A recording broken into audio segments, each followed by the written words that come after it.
Hello student, I am Kanchan and you are watching KS classes. आज हम JS मिल के बारे में पढ़ेंगे, जिनका पूरा नाम जॉन स्टुअर्ट मिल है। जॉन स्टुअर्ट मिल का जन्म 20 मई 1806 को लंदन में हुआ था। इनके पिता का नाम जेम्स मिल था और इनके पिता बैंथम के अनुयायी थे। पहली बात तो थोड़ा सा मैं बैंथम के बारे में आपको बता दूं। बैंथम उपयोगितावाद के जन्मदाता माने जाते हैं। उपयोगितावाद का सिद्धांत क्या था? उन्होंने कहा था जिस काम से अधिक व्यक्तियों को सुख मिले उस काम को करना चाहिए। तो वह सिद्धांत किसने दिया था? बैंथम ने दिया था। तो इनके पिता जेम्स मिल बैंथम के अनुयायी थे और वो भी चाहते थे कि जो जॉन स्टुअर्ट मिल है वो भी उन्हीं का अनुयायी बने। तो उन्होंने अपने पुत्र को भी उपयोगितावाद की ही शिक्षा दी थी। जॉन का जो जीवन है वो पढ़ाई में बीता। शुरू से ही उसके पिता उसकी पढ़ाई पर बहुत ध्यान देते थे, तो इस तरह से उसे बाहरी संसार में भी नहीं भेजा जाता था, यानी वह ज़्यादा घूमा फिरा नहीं करता था। उसका ज़्यादातर टाइम अध्ययन में ही बीतता था। फिर उसके पिता ने उसको आगे की पढ़ाई करने के लिए 1820 में उसे बाहर भेजा, यानी फ्रांस भेजा। यहाँ वह अलग अलग विचारकों से मिला, अलग अलग अध्यापकों से मिला, तो कहीं ना कहीं उसके मन में संसार के प्रति एक अलग रुचि उत्पन्न हुई और उसने काफ़ी मेहनत करी। उसने कानून का अध्ययन भी करा, लॉ की पढ़ाई करी। तो इस तरह से अलग अलग उसने पोस्ट पाई और वो जॉन लॉक संसद के निम्न सदन कॉमन सभा के लिए भी निर्वाचित हुआ था। तो इस तरह से जॉन स्टुअर्ट ने अपने टाइम में बहुत कार्य करे, बहुत परिश्रम भी करा। उसने अपने ग्रंथ भी लिखे। तो कहीं ना कहीं लास्ट में उसकी डेथ बीमारी के दौरान हो गई। तो अब हम पढ़ेंगे, ये तो था जॉन स्टुअर्ट मिल का जीवन परिचय कि उनका ज़्यादा टाइम किस में बीता, उन्होंने कहाँ से शिक्षा प्राप्त करी और किस किस विषय में उन्होंने शिक्षा प्राप्त की। यहाँ हम बात करते हैं उपयोगितावाद का अंतिम समर्थक था और व्यक्तिवाद का अग्रणी समर्थक था। इसका मतलब क्या है? मैंने जैसा कि आपको बताया है कि उनके पिता कौन थे? जेम्स मिल, और वो बैंथम के अनुयायी थे। और बैंथम ने किस चीज़ का नियम दिया था? उपयोगितावाद का। तो कहीं ना कहीं वो उपयोगितावाद का समर्थक भी था और साथ में जब व्यक्तिवाद है तो उसका भी समर्थक था। व्यक्तिवाद जिसके अंदर व्यक्ति को ज़्यादा महत्व दिया जाता है और राज्य को कम महत्व दिया जाता है। उसकी एक फेमस बुक है, कई बार एग्जाम्स में पूछी है, एसे ऑन लिबर्टी, 1859 में लिखी। इसमें उसने स्वतंत्रता संबंधी विचार व्यक्त किए हैं और वह लोकतंत्र का भी समर्थन करता था। मिल ने महिलाओं के लिए भी बहुत आवाज़ उठाई है। उन्होंने कहा था कि महिलाओं को भी राजनीति में पूरा प्रतिनिधित्व मिलना चाहिए। महिलाओं के प्रतिनिधित्व संबंधी बुक का नाम है कंसिडरेशन ऑन रिप्रेजेंटेटिव गवर्नमेंट, जो उन्होंने 1861 में लिखी।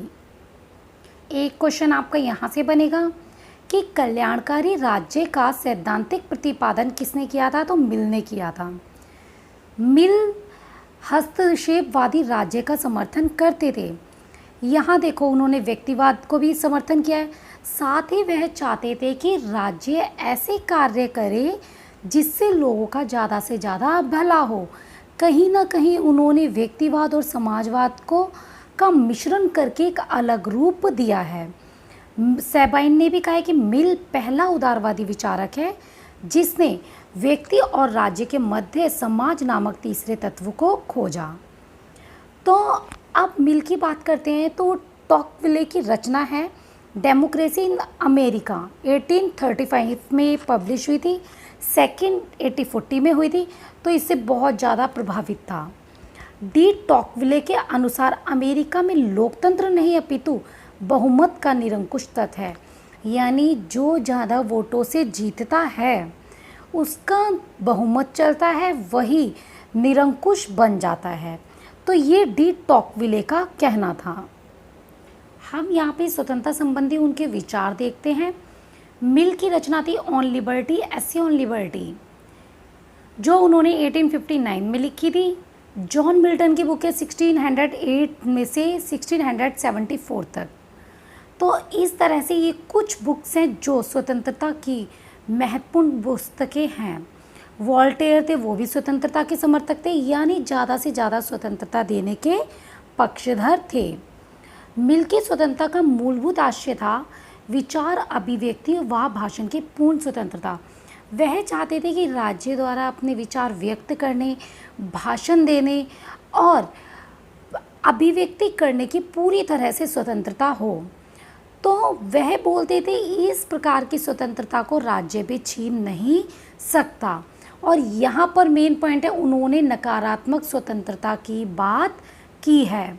उन्होंने कहा था व्यक्ति अपने मन का स्वामी होता है, उसका जो मन करेगा वह कार्य करेगा, उस पर राज्य प्रतिबंध नहीं लगाएगा। तो उन्होंने नकारात्मक स्वतंत्रता का प्रतिबंध किया था। अब यहाँ पे मैं आपको एक चीज़ क्लियर कर दूं कि नकारात्मक स्वतंत्रता और सकारात्मक स्वतंत्रता में क्या अंतर है। नकारात्मक स्वतंत्रता में हर तरह के काम करने की स्वतंत्रता मांगते हैं, चाहे वो गलत हो या सही हो। वह राज्य का प्रतिबंध पसंद नहीं करते। जबकि सकारात्मक स्वतंत्रता वह स्वतंत्रता होती है जिसमें लोग यानी राज्य द्वारा कुछ स्वतंत्रता मिले जिससे लोग अपना विकास भी कर पाए और दूसरों की स्वतंत्रता में किसी तरह की कोई बाधा ना पड़े। कुछ विचारक सकारात्मक स्वतंत्रता के पक्षधर हैं, कुछ विचारक नकारात्मक स्वतंत्रता के पक्षधर हैं। तो यहाँ पर मैं आपको स्वतंत्रता समानता वाले चैप्टर कराऊंगी, तो मैं उनमें उस टॉपिक में सारे राइटर्स के नाम कवर कराऊंगी, क्योंकि पेपर में यही क्वेश्चंस पूछे जाते हैं। तो मिल ने कहा है, अपनी बुक है ऑन लिबर्टी 1859 में, उन्होंने कहा है स्वतंत्रता प्रतिबंधों का अभाव है।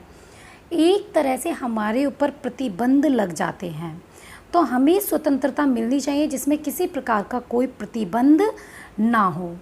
मिल उदारवादी हैं, तो उन्होंने संवैधानिक शासन का समर्थन किया है और उससे भी बढ़कर वे व्यक्तिवादी हैं। व्यक्तिवादी इसीलिए हैं क्योंकि उन्होंने व्यक्ति के लिए नकारात्मक स्वतंत्रता की मांग की है।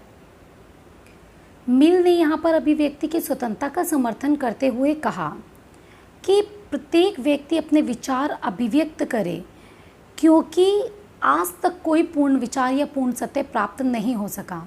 यानी सभी व्यक्तियों को अपने विचार प्रकट करने का हक है, क्योंकि हम ये नहीं कह सकते कि किसी का दिया हुआ विचार बिल्कुल ठीक है, क्योंकि समय के हिसाब से परिवर्तन होते रहते हैं, नए नए विचार जन्म लेते हैं। तो कई बार लोगों के मन में जो नए विचार आते हैं उन्हीं से राज्य की नींव रखी जा सकती है। तो इस तरह से यदि कोई व्यक्ति यह दावा करने लगे कि उसका विचार बस सच है और दूसरे का गलत है, तो ऐसा नहीं हो सकता, क्योंकि समाज में तरह तरह के लोग रहते हैं, अलग अलग विचार वाले रहते हैं, तो उन्हें अलग अलग विचार पसंद आते हैं। तो इसी तरह से मिल ने कहा है कि सभी को विचार और अभिव्यक्ति की पूरी स्वतंत्रता होनी चाहिए और राज्य भी उस पर कोई भी अंकुश नहीं लगा सकता और ना ही व्यक्ति के विचार का दमन कर सकता। इन्होंने उसके स्वतंत्रता के पक्ष में तर्क भी दिए। उन्होंने कहा है कि सत्य के ज्ञान का पूर्ण दावा नहीं कर सकता। जब तक हम किसी से बातचीत नहीं करेंगे, विचार विमर्श नहीं करेंगे, तब तक हमें सत्य का ज्ञान नहीं होता। फॉर एग्ज़ाम्पल, अगर आपके घर में दो व्यक्ति रहते हैं और उन्होंने किसी चीज़ की चोरी करी है, अब एक व्यक्ति से पूछकर ही आप चोरी का अंदाज़ा नहीं लगा सकते, दूसरे व्यक्ति से भी आपको बात करनी पड़ेगी। दोनों के विचार जब आप जानोगे तभी आप पता कर सकते हो कि किसने चोरी की है। तो इसी तरह से जब तक किसी को अपने विचार व्यक्त करने की आज़ादी नहीं मिलेगी तब तक वो स्वतंत्र नहीं रह सकता। तो स्वतंत्रता पे प्रतिबंधों की उन्होंने कुछ शर्तें बताई हैं। उन्होंने कहा है स्वतंत्रता पे तब आप प्रतिबंध या रोक लगा सकते हो, यानी राज्य जब लगता है कि किसी और की समान स्वतंत्रता पर भी प्रतिबंध लग रहा है उसकी वजह से, तब आप उस पर प्रतिबंध लगा सकते हो। यहाँ पर देखो, जैसे कार्य पर तैनात सिपाही है तो उनके कर्तव्य, नागरिक कर्तव्य की भूमिका में होने पर प्रतिबंध लगाया जा सकता है। देश पर जब बाहर से आक्रमण हो रहा है तब भी आप स्वतंत्रता को प्रतिबंधित या रोक सकते हो। जे.एस. मिल ने दो तरह के कार्य बताए हैं। एक स्वयंपरक कार्य होते हैं और दूसरे अन्य परक कार्य होते हैं। स्वयंपरक कार्य वह कार्य होते हैं जिनसे व्यक्ति का खुद का जीवन प्रभावित होता है, किसी और को कोई फर्क नहीं पड़ता। अन्य परक कार्य होते जिसके करने से, यानी अगर व्यक्ति कोई कार्य कर रहा है उससे किसी दूसरे को कोई फर्क पड़े, दूसरे को परेशानी हो, तो उन्हें अन्य परक कार्य कहा जाता है। फॉर एग्जाम्पल, अगर कोई व्यक्ति अपने घर में म्यूज़िक बजा रहा है, अगर उसकी वॉल्यूम कम है तो किसी और को कोई फ़र्क नहीं पड़ेगा, सिर्फ उसको फ़र्क पड़ेगा, तो वह स्वयंपरक कार्य है। अन्य परक कार्य क्या होता है, अगर कोई व्यक्ति म्यूज़िक ऑन कर रखा है उसने और उसकी वॉल्यूम बहुत तेज़ है जिससे बाहर के लोगों को परेशानी हो रही है, तो एक तरह से उन लोगों की स्वतंत्रता पे कहीं ना कहीं दिक्कत आ रही है, परेशानी आ रही है, तो उन्हें हम अन्य परक कार्य कहते हैं। अब बात करते हैं सकारात्मक स्वतंत्रता का विचार। तो मिल ने ये कहा था कि अपनी इच्छा अनुसार कार्य करना स्वतंत्रता है, लेकिन कहीं जगह रोक भी लगाई जा सकती है। अगर पुल टूटा हुआ है और वहाँ पर आपको जाने से कोई रोकता है तो इसका मतलब है कहीं ना कहीं वो हमारे लिए ही सही कर रहा है, तो वो एक तरह से उस पर प्रतिबंध लगाया जा सकता है। वो है सकारात्मक स्वतंत्रता का विचार। लेकिन यहाँ एक बात मैं क्लियर कर दूँ, जे.एस. मिल ने नकारात्मक स्वतंत्रता का विचार दिया है, ना कि सकारात्मक स्वतंत्रता का विचार। मिल के स्वतंत्रता के विचारों की कुछ आलोचनाएं भी हुई हैं। बोसांके और बार्कर ने इनकी आलोचना की है। बार्कर कहते हैं कि मिल की जो स्वतंत्रता है वो खोखली है और कहीं ना कहीं वो व्यक्तिवाद से प्रेरित है, यानी कहीं ना कहीं वह व्यक्तिवाद को ज़्यादा महत्व देती हैं। बोसांके कहता है कि मिल का व्यक्तिवाद अनालोचित व्यक्तिवाद है, तो एक तरह से ये समूहवाद की तरफ भी झुकाव रखता है। तो सीधी सी बात है, अगर कोई व्यक्ति कुछ विचार देता है तो उसकी आलोचनाएं भी होती हैं।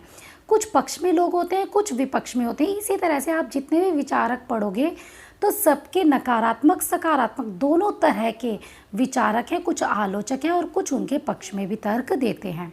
अगर हम उनके लोकतंत्र की बात करें तो उन्होंने संसदीय लोकतंत्र का प्रतिनिधित्व करा है और वह अप्रत्यक्ष लोकतंत्र को मानते हैं, ना कि प्रत्यक्ष लोकतंत्र को। मैंने आपको बताया था, प्लेटो में मैंने आपको बताया है कि पहले जो नगर राज्य थे यूनान के, वहाँ प्रत्यक्ष लोकतंत्र चलता था। इवन अभी भी स्विट्जरलैंड के कुछ कैंटन है, वहाँ पर प्रत्यक्ष लोकतंत्र चलता है। फॉर एग्जाम्पल, जैसे अगर हमें क्लास में से 2 बच्चों में से मॉनिटर चुनना है तो हम पूरी क्लास के बच्चों को कहेंगे कि अपने हैंड रेज करिए, यानी पक्ष में या विपक्ष में वोटिंग कीजिए। तो इस तरह से ये प्रत्यक्ष लोकतंत्र होता है। ये कहाँ पर पॉसिबल है, जहाँ जनसंख्या कम हो। हमारे देश में प्रत्यक्ष लोकतंत्र बिल्कुल भी नहीं चल सकता, क्योंकि सारी जनता कैसे एक साथ कहाँ खड़ी होगी और किस तरह से वोटिंग करेगी। तो इसीलिए हमारे देश में अप्रत्यक्ष लोकतंत्र का महत्व है। और इन्होंने बहुल मतदान का भी समर्थन किया है। बहुल मतदान का मतलब होता है कि अगर जो शिक्षित है, योग्य है या जिनके पास संपत्ति है, उन व्यक्ति को वोट देने के ज़्यादा अधिकार मिले। जैसे मान लेते हैं अगर एक अनपढ़ व्यक्ति है तो उसको 1 वोट देने का राइट हो, अगर पढ़ा लिखा है तो उसको 2 या 5 वोट देने का राइट हो। तो इस तरह से उन्होंने कहीं ना कहीं बहुल मतदान का समर्थन किया है। और इन्होंने यह भी कहा है कि अगर कभी व्यक्ति किसी को वोट देता है तो एक न्यायाधीश की तरह कार्य करे, मतलब सोच समझकर पूरे कर्तव्य के साथ अपना वोट दे। इनको अनिच्छुक लोकतंत्रवादी भी कहा जाता है। वेपर मिल ने कहा है ये। आपको एक एक पॉइंट क्लियर करके चलना पड़ेगा, क्योंकि पेपर में कुछ भी पूछा जा सकता है कि ये कथन किसका है। अनिच्छुक लोकतंत्रवादी जे.एस. मिल को किस विचारक ने कहा है, तो वेपर ने इन्हें कहा है, क्योंकि इन्होंने कहीं ना कहीं सभी व्यक्तियों को समान वोट देने का अधिकार नहीं दिया। और अब जिस तरह की वो लोकतांत्रिक शासन प्रणाली की कल्पना कर रहे हैं वो अब किसी भी देश में पॉसिबल नहीं हो सकती। मिल कहते हैं कि सच्चा लोकतंत्र क्या है। उन्होंने कहा है बुद्धिमान और गुणी व्यक्ति होते हैं, उन्हें ही लॉर्ड सभा में बनाए रखने का समर्थन होना चाहिए। वह खुले मतदान का समर्थन करते। खुले मतदान यानी सभी के आगे सभी वोट दें, कोई भी छुपाकर नहीं दिया जाए। लेकिन आज के टाइम में हम खुला मतदान नहीं कर सकते।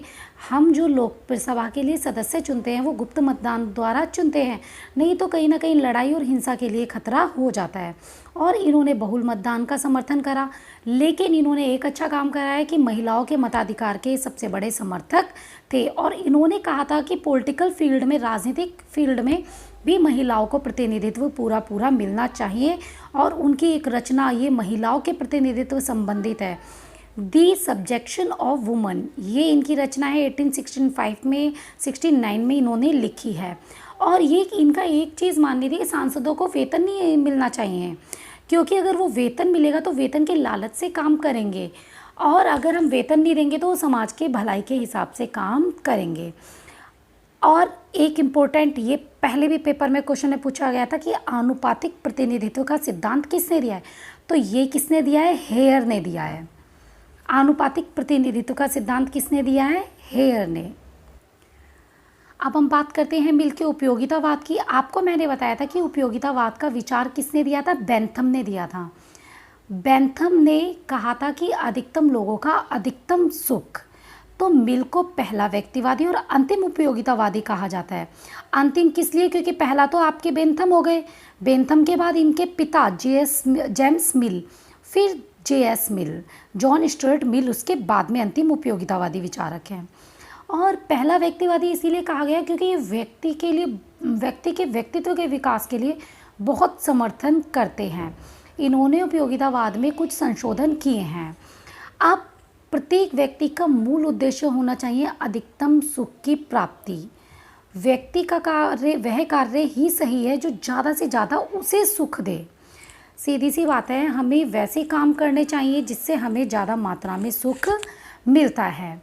और राज्य को सुख कब मिलेगा, जब वो अधिकतम लोगों को अधिकतम सुख प्रदान करेगा। तो इस तरह से मिलने उपयोगितावाद की नींव।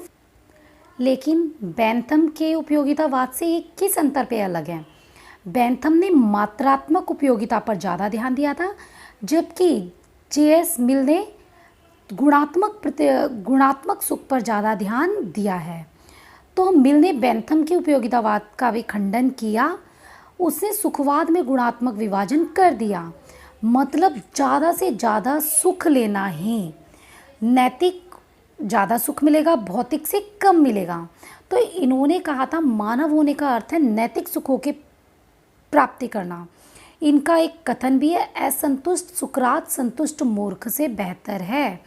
अगर एक पढ़ा लिखा व्यक्ति सुकरात, जो पढ़ा लिखा विचारक है सुकरात, अगर वो असंतुष्ट है लेकिन वो फिर भी ठीक है, क्योंकि मूर्ख तो संतुष्ट है, मूर्ख तो अपने आप में संतुष्ट रहते हैं, तो आप मूर्ख थोड़ी ना बनना चाहोगे। तो इस तरह से उनका यह कथन है। मिल ने राज्य की संकल्पना दी है। उन्होंने राज्य को यांत्रिक प्रकृति का बताया है। यांत्रिक प्रकृति मतलब व्यक्ति, जो राज्य है वो व्यक्ति से बढ़कर नहीं है, व्यक्ति को ज़्यादा इम्पोर्टेंस दी गई है। तो यहाँ पर हम बात करते हैं मिल ने क्या क्या और काम करें। मिल ने टैक्स लगाने का भी समर्थन किया था, यानी कर लगाने का भी। और उन्होंने कहा था कि समाज से सामंती व्यवस्था को हटाया जाना चाहिए। और उन्होंने कल्याणकारी समाज की भी स्थापना की थी। और महिलाओं के लिए उनके विचार बहुत अच्छे थे। वो हर जगह महिलाओं का प्रतिनिधित्व देखना चाहते थे। तो पुरुष और महिलाओं को बौद्धिक और नैतिक दृष्टि से समान मानते थे। तो इस तरह से उनकी कुछ बुक्स है, the subjection of woman, on liberty, 3 essay on religion. तो ये कुछ उनकी बुक्स हैं और मैं बुक्स की अलग से एक वीडियो भी अपलोड करूँगी, 1-2 दिन में मैं अपलोड कर दूँगी, जिससे कि आप जल्दी से उनको लर्न कर सकें। अगर आपको मेरी वीडियो पसंद आती है तो please like, share and subscribe. अगर आपको कहीं कोई डाउट होता है या अगर कोई सजेशन देती है तो आप मुझे कमेंट बॉक्स के थ्रू दे सकते हैं। और ज़्यादा से ज़्यादा शेयर करने की कोशिश कीजिए, जिससे कि और बच्चों तक भी पहुंच जाए। Thanks for watching KS classes. J S Mill ने 2 तरह के कार्य बताए हैं। एक स्वयंपरक कार्य होते हैं और दूसरे अन्य परक कार्य होते हैं। स्वयंपरक कार्य वह कार्य होते हैं जिनसे व्यक्ति का खुद का जीवन प्रभावित होता है, किसी और को कोई फर्क नहीं पड़ता। अन्य परक कार्य होते जिसके करने से, यानी अगर व्यक्ति कोई कार्य कर रहा है उससे किसी दूसरे को कोई फर्क पड़े, दूसरे को परेशानी हो, तो उन्हें अन्य परक कार्य कहा जाता है। फॉर एग्जाम्पल, अगर कोई व्यक्ति अपने घर में म्यूज़िक बजा रहा है, अगर उसकी वॉल्यूम कम है तो किसी और को कोई फ़र्क नहीं पड़ेगा, सिर्फ उसको फ़र्क पड़ेगा, तो वह स्वपरक कार्य है। अन्य परक कार्य क्या होता है, अगर कोई व्यक्ति म्यूज़िक ऑन कर रखा है उसने और उसकी वॉल्यूम बहुत तेज़ है जिससे बाहर के लोगों को परेशानी हो रही है, तो एक तरह से उन लोगों की स्वतंत्रता पे कहीं ना कहीं दिक्कत आ रही है, परेशानी आ रही है, तो उन्हें हम अन्य परक कार्य कहते हैं। अब बात करते हैं सकारात्मक स्वतंत्रता का विचार। तो मिल ने ये कहा था कि अपनी इच्छा अनुसार कार्य करना स्वतंत्रता है, लेकिन कहीं जगह रोक भी लगाई जा सकती है। अगर पुल टूटा हुआ है और वहाँ पर आपको जाने से कोई रोकता है तो इसका मतलब है कहीं ना कहीं वो हमारे लिए ही सही कर रहा है, तो वो एक तरह से उस पर प्रतिबंध लगाया जा सकता है। वो है सकारात्मक स्वतंत्रता का विचार। लेकिन यहाँ एक बात मैं क्लियर कर दूँ, जीएस मिल ने नकारात्मक स्वतंत्रता का विचार दिया है, ना कि सकारात्मक स्वतंत्रता का विचार। मिल के स्वतंत्रता के विचारों की कुछ आलोचनाएं भी हुई हैं। बोसांके और बार्कर ने इनकी आलोचना की है। बार्कर कहते हैं कि मिल की जो स्वतंत्रता है वो खोखली है और कहीं ना कहीं वो व्यक्तिवाद से प्रेरित है, यानी कहीं ना कहीं वह व्यक्तिवाद को ज़्यादा महत्व देती हैं। बोसांके कहता है कि मिल का व्यक्तिवाद अनालोचित व्यक्तिवाद है, तो एक तरह से ये समूहवाद की तरफ भी झुकाव रखता है। तो सीधी सी बात है, अगर कोई व्यक्ति कुछ विचार देता है तो उसकी आलोचनाएं भी होती हैं। कुछ पक्ष में लोग होते हैं, कुछ विपक्ष में होते हैं। इसी तरह से आप जितने भी विचारक पढ़ोगे तो सबके नकारात्मक सकारात्मक दोनों तरह के विचारक हैं। कुछ आलोचक हैं और कुछ उनके पक्ष में भी तर्क देते हैं। अगर हम उनके लोकतंत्र की बात करें तो उन्होंने संसदीय लोकतंत्र का प्रतिनिधित्व करा है और वह अप्रत्यक्ष लोकतंत्र को मानते हैं, ना कि प्रत्यक्ष लोकतंत्र को। मैंने आपको बताया था, प्लेटो में मैंने आपको बताया है कि पहले जो नगर राज्य थे यूनान के, वहाँ प्रत्यक्ष लोकतंत्र चलता था।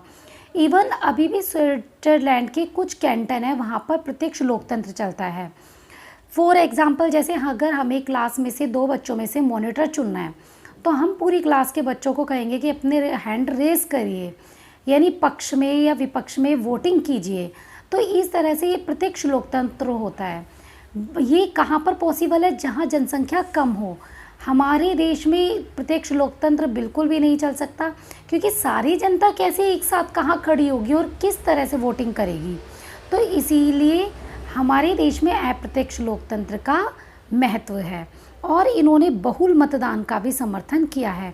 बहुल मतदान का मतलब होता है कि अगर जो शिक्षित है, योग्य है या जिनके पास संपत्ति है, उन व्यक्ति को वोट देने के ज़्यादा अधिकार मिले।